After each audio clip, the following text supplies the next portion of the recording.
Hello friends, welcome back to my channel Gyan Sankalp. तो friends, ये हम इंडियन हिस्ट्री का कंप्लीट रिवीजन सीरीज चला रहे हैं। आज हम इसमें भारत शासन अधिनियम 1935 करने वाले। इससे पहले मैंने 2 क्लास ले रखा है इसका, वो आप देख सकते हो। इस जो सीरीज़ है इसमें आपका कंप्लीट आपका इंडियन कॉन्स्टिट्यूशन का रिवीजन हो जाएगा। फिर किसी भी स्टेट से हो आप, अगर सब्जेक्ट आपका ये है या ये तो जीएस का भी पार्ट है, तो उसके लिए भी आपको काफ़ी हेल्प करेगा, क्योंकि लगातार मैं वीडियो लेके आऊँगी तो आपको एक टाइम में मतलब सही से उसका कंप्लीट रिवीजन हो जाएगा। चलिए स्टार्ट करते हैं। क्या है भारत में, पहले तो आप अगर नोट्स बना रहे हो तो टॉपिक लिख लेना, भारत शासन अधिनियम 1935। चलिए ठीक है। और चैनल पे पहली बार आप अगर आप आए हो तो प्लीज़ चैनल को सब्सक्राइब ज़रूर कर लीजिएगा। और इस मेरे चैनल पे आपको पॉलिटिकल साइंस और हिस्ट्री की क्लासेस ली जाती है। काफ़ी सारे कंटेंट आपको मिल जाएंगे चैनल पे, जो आपकी तैयारी में थोड़ी मदद तो ज़रूर करेगी। चलिए स्टार्ट करते हैं। छोड़िए, भारत में पहला है, भारत में उत्तरदायित्वपूर्ण शासन की स्थापना के संदर्भ में अंतिम महत्वपूर्ण अधिनियम कौन सा था? तो ये था आपका भारत शासन अधिनियम 1935। ब्रिटिश संसद ने भारत शासन अधिनियम 1935 कब पारित किया था? तो अगस्त 1935 को पारित किया था, अगस्त में पारित किया था। आगे है, भारत शासन अधिनियम 1935 की प्रमुख विशेषता क्या थी? तो इसमें भारत में सर्वप्रथम संघात्मक सरकार की स्थापना, प्रांतों में स्वायत्त शासन की स्थापना, केंद्र में द्वैत शासन की स्थापना। ठीक, केंद्र में द्वैत शासन, ठीक है, प्रांतों में नहीं, केंद्र में द्वैत शासन की स्थापना। आगे है, भारत शासन अधिनियम 1935 के अंतर्गत अवशिष्ट शक्तियाँ केंद्रित थी। तो अवशिष्ट शक्तियाँ किस पे केंद्रित थी? तो गवर्नर जनरल के पास थी, ठीक है, वायसराय। आगे, किस अधिनियम के द्वारा अंग्रेजों ने अखिल भारतीय संघ शब्द प्रस्तावित किया था? अखिल भारतीय संघ, तो ये भी है भारत शासन अधिनियम 1935। आगे चलते हैं। आगे है, भारत शासन अधिनियम 1935 में विषय को विभाजित किया गया था। तो संघ सूची, राज्य सूची और समवर्ती सूची, जो अभी भी है। आगे, किस अधिनियम के द्वारा संघीय न्यायालय की स्थापना का प्रावधान किया गया था? तो भारत शासन अधिनियम 1935 के द्वारा। किस अधिनियम द्वारा भारत को लिखित संविधान देने का प्रयास किया गया था? तो भारत शासन अधिनियम 1935।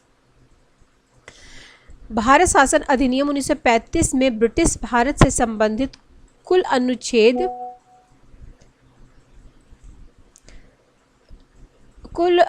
या अनुसूचियां, तो 321 अनुच्छेद और 10 अनुसूचियां, 321 अनुच्छेद और 10 अनुसूचियां।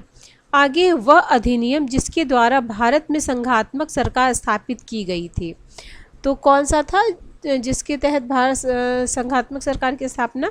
ये भी था 1935 का भारत शासन अधिनियम। ठीक है, नेक्स्ट पे चलते हैं।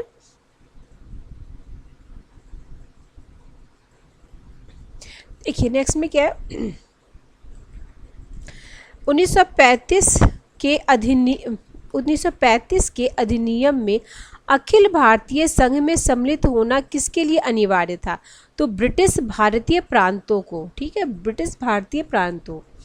आगे, 1935 के अधिनियम में अखिल भारतीय संघ में सम्मिलित होना ऐच्छिक था, तो भारतीय राजाओं का।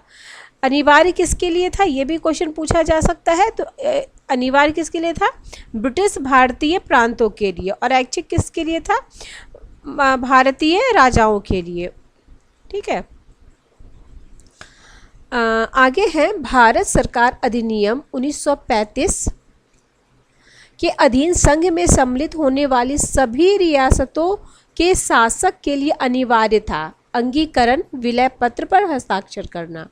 आगे, भारत सरकार अधिनियम 1935 के अनुसार गवर्नर जनरल की नियुक्ति की गई थी, तो ब्रिटिश सम्राट के प्रतिनिधि के रूप में, संघीय शक्ति के प्रयोगकर्ता अधिकारी के रूप में।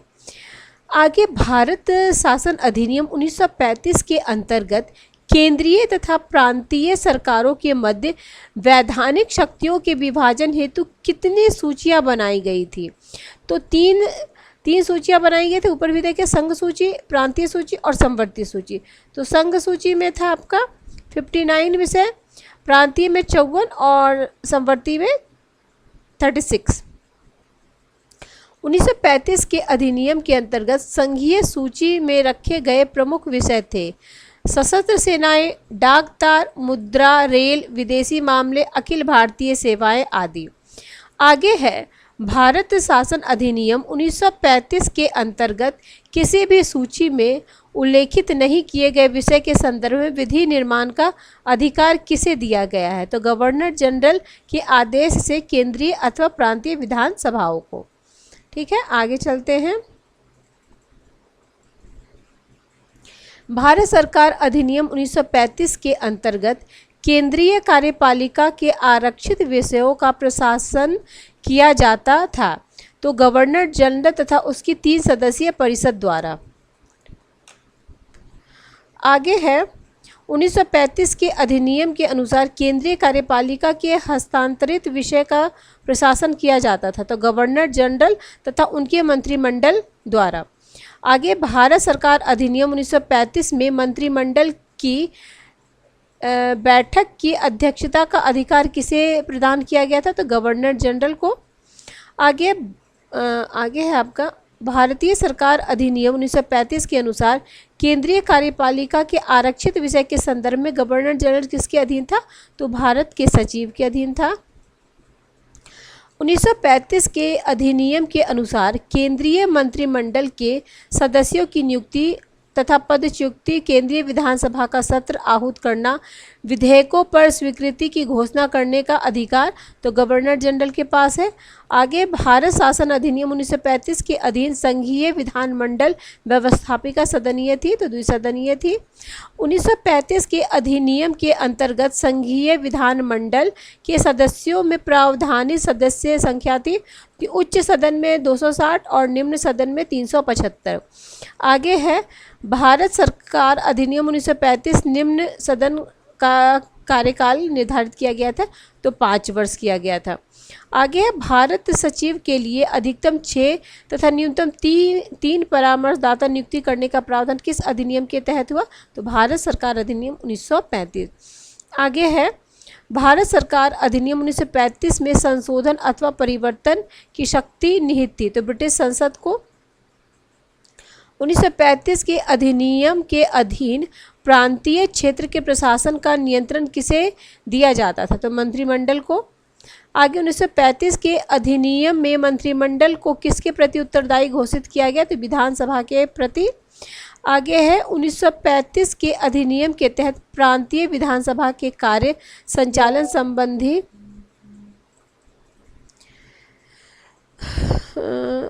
अधिनियम प्रांतीय विधानसभा का ठीक है, गवर्नर।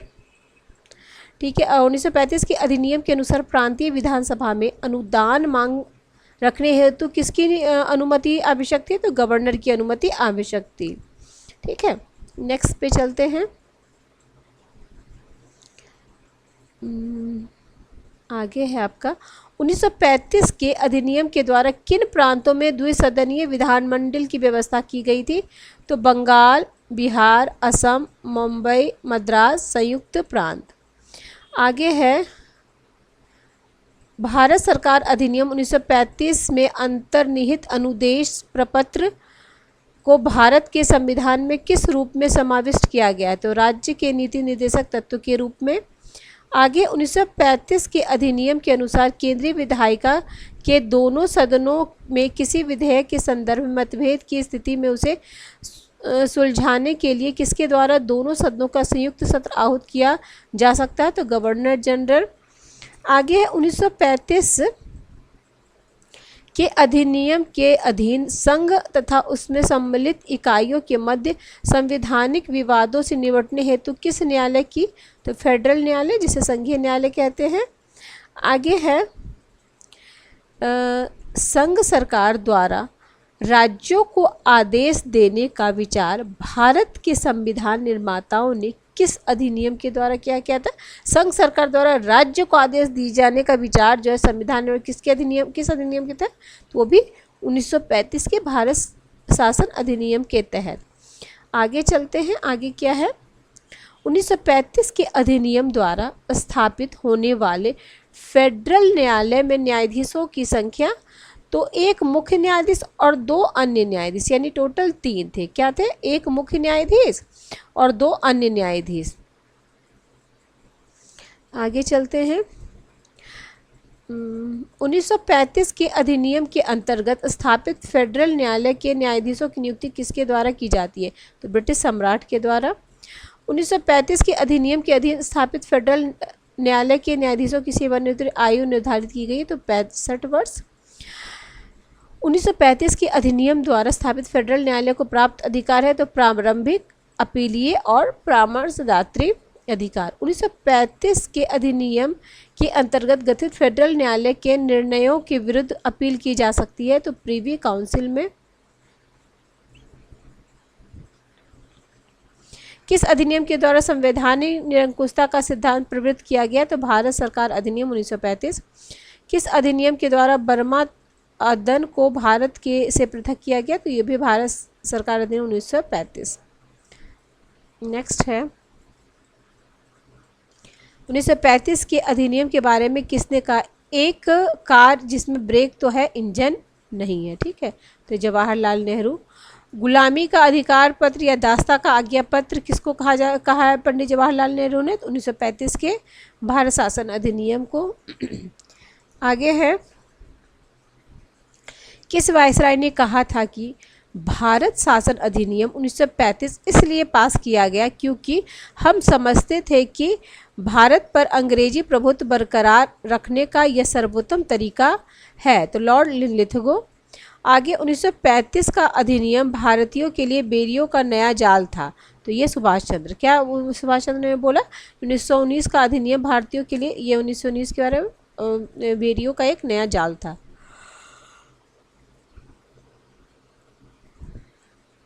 अगला टॉपिक है आपका क्रिप्स मिशन 1942। आगे ये तो पहले टाइम याद रखें क्योंकि कई बार क्रम में सजाने को कैबिनेट मिशन, क्रिप्स मिशन, तो मॉन्टेग्यू चैम्सफोर्ड, तो इस तरीके का आपको डेट याद रखना चाहिए सबसे पहला, तो जैसा प्रश्न पूछते हैं। फिर एक क्रिप्स मिशन किस वर्ष भारत आया था? तो 1942। किस प्रस्ताव के माध्यम से पहली बार स्पष्ट रूप से कहा गया कि भारतीय संविधान का निर्माण भारत की निर्वाचित संविधान सभा के द्वारा किया जाएगा? तो क्रिप्स मिशन प्रस्ताव के द्वारा। क्या पूछा जा सकता है ना कि किस प्रस्ताव के माध्यम से पहली बार कहा गया कि भारतीय संविधान का निर्माण भारत की निर्वाचित संविधान सभा के द्वारा किया जाएगा। आगे है, ये भी कई बार पूछता है कि किस प्रस्ताव में कहा गया कि भारत को डोमेनियन स्टेट प्रदान किया जाएगा? तो ये भी क्रिप्स मिशन के द्वारा। आगे है, भारत में संघीय व्यवस्था का निर्माण होगा जिसमें ब्रिटिश प्रांत एवं देशीय रियासतें भी शामिल होगी, तो यह क्रिप्स मिशन के माध्यम से प्रांतों एवं रियासतों के लिए संविधान को स्वीकार करने या अस्वीकार करने की शक्ति का प्रावधान किया गया है, तो क्रिप्स मिशन प्रस्ताव में। आगे है, मुस्लिम लीग एवं कांग्रेस दोनों ने किस प्रस्ताव को अस्वीकार कर दिया था? तो क्रिप्स मिशन प्रस्ताव को अस्वीकार कर दिया। मुस्लिम लीग ने क्रिप्स मिशन को क्यों अस्वीकार किया? तो क्योंकि क्रिप्स मिशन ने पृथक पाकिस्तान की मांग को अस्वीकार किया था। ठीक है, क्रिप्स मिशन ने जो पृथक पाकिस्तान की मांग को अस्वीकार किया था, इसलिए मुस्लिम लीग ने क्रिप्स मिशन को अस्वीकार कर दिया था। आगे है, कांग्रेस ने क्रिप्स प्रस्ताव को क्यों अस्वीकार किया? तो क्योंकि कांग्रेस पूर्ण स्वतंत्रता की मांग कर रहे थे, जबकि क्रिप्स मिशन में क्या कहा गया था? डोमेनियन स्टेट की बात कही गई थी। ये इंपॉर्टेंट है काफ़ी। क्रिप्स मिशन को किसने पोस्ट डेटेड चेक कहा? तो महात्मा गांधी ने कहा है। पोस्ट डेटेड चेक किसने कहा? महात्मा गांधी ने कहा। पोस्ट चेक किसने कहा? तो महात्मा गांधी ने कहा है। अब नेक्स्ट टॉपिक है हमारा इम्पॉर्टेंट टॉपिक, कैबिनेट मिशन योजना या मंत्रिमंडलीय मिशन योजना। ठीक है, प्लान। तो सबसे पहले ये भारत कब आए थे? तो ये मार्च भी याद रखिएगा, मार्च 1946। कैबिनेट के सदस्य भी इंपॉर्टेंट है, कौन कौन थे? स्टेफर्ड क्रिप्स थे, पैथक लॉरेंस थे, अलेक्जेंडर, ठीक है। आगे वह मिशन जिसमें संविधान निर्माण निकाय को स्वीकृति प्रदान की गई, तो कैबिनेट मिशन। आगे कैबिनेट मिशन योजना के अंतर्गत निर्मात्री सब परिषद प्रत्येक प्रांत को आवंटित सदस्य संख्या निर्धारित करने के लिए एक सदस्य जितनी जनसंख्या का सदस्य प्रतिनिधित्व प्रदान करता हो 10 लाख जनसंख्या पर। आगे है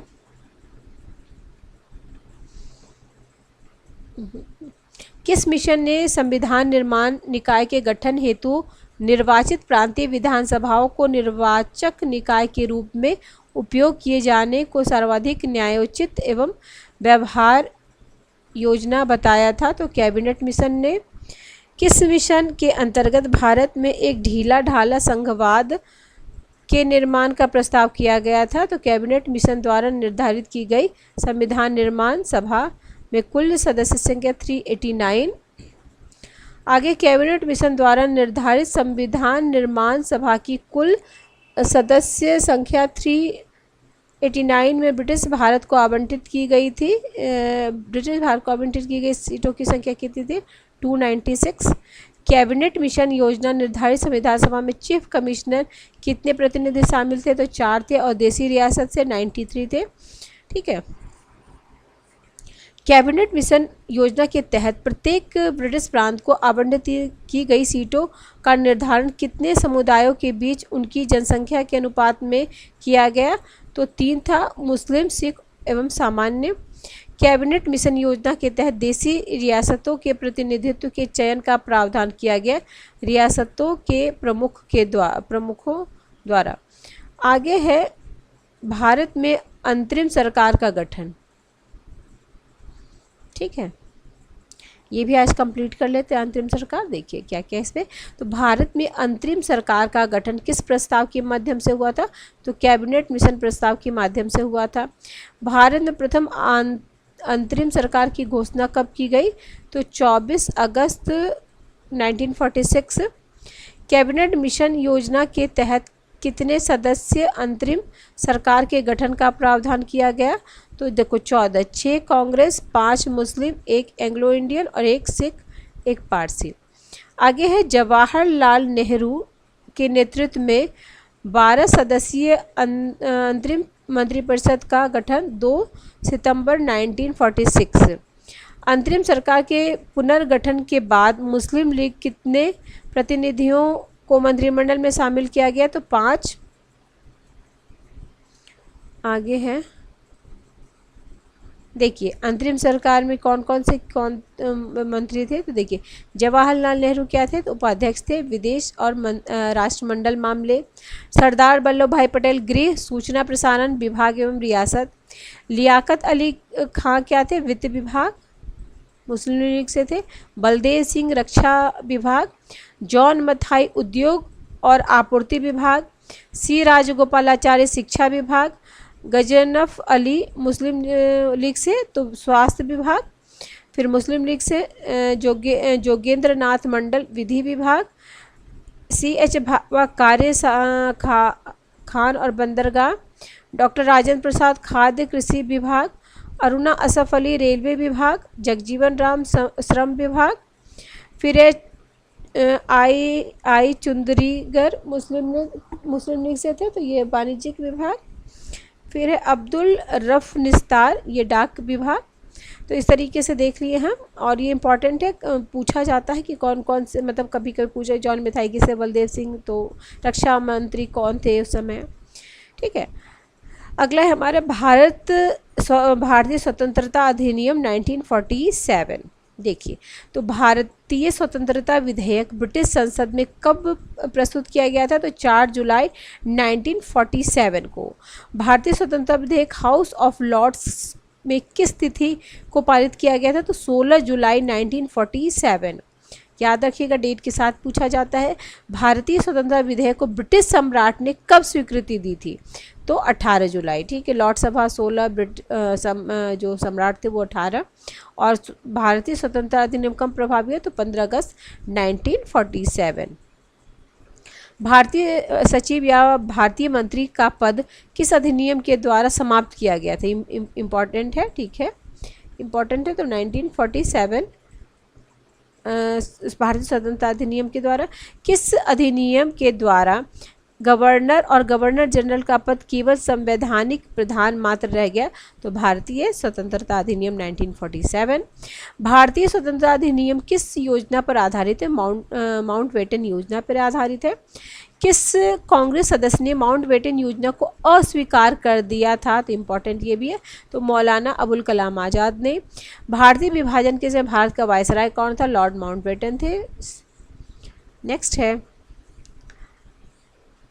अब ये जो मंत्री हैं 1940 स्वतंत्र भारत का पहला मंत्रिमंडल, ठीक है, वो तो अंतरिम सरकार, ये स्वतंत्र भारत का, ये भी ये शॉर्ट्स में भी मैं डाल दूंगी, तो आप कई बार उसको देखिएगा, देख लेते हैं एक बार। देखिए, जवाहरलाल नेहरू प्रधानमंत्री, राष्ट्रमंडल विदेश विभाग लिए थे। सरदार वल्लभ भाई गृह सूचना प्रसारण राज्य मामले। राजेंद्र प्रसाद खाद्य और कृषि विभाग।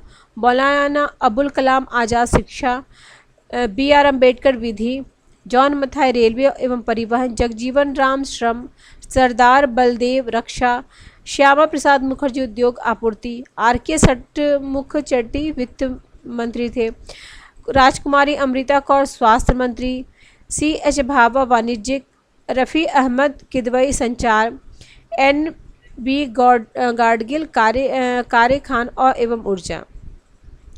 अब ये स्मरणीय तथ्य है, इसको तो हम शॉर्ट्स में ही डाल देंगे फ्रेंड्स, ठीक है। आज 2-3 डाल दूंगी, अंतरिम सरकार का और ये वाला सारा डाल दूंगी। स्मरणीय तथ्य आप याद कर लीजिएगा। तो देखिए, कई बार देखिएगा, पढ़िएगा तो याद हो जाएगा। चलिए फ्रेंड्स, आज की क्लास में इतना ही करते हैं। नेक्स्ट क्लास में हम करेंगे संविधान के प्रमुख स्रोत, फिर संविधान निर्माण में जो संविधान निर्माण की जो प्रक्रिया हुई है वो, और समितियां, संविधान की विशेषता, ये सब हम अगले क्लास में करने वाले हैं। चलिए फ्रेंड्स, काफ़ी हेल्प करेगा ये क्लास आपको आने वाले एग्ज़ामों में। तो फिर मिलते हैं हम नेक्स्ट क्लास में। Till then bye bye. अगर सब्सक्राइब नहीं किया, अगर पूरा वीडियो देखा तो बहुत बहुत धन्यवाद, और सब्सक्राइब नहीं किया तो प्लीज़ सब्सक्राइब भी कर लीजिए। मिलते हैं।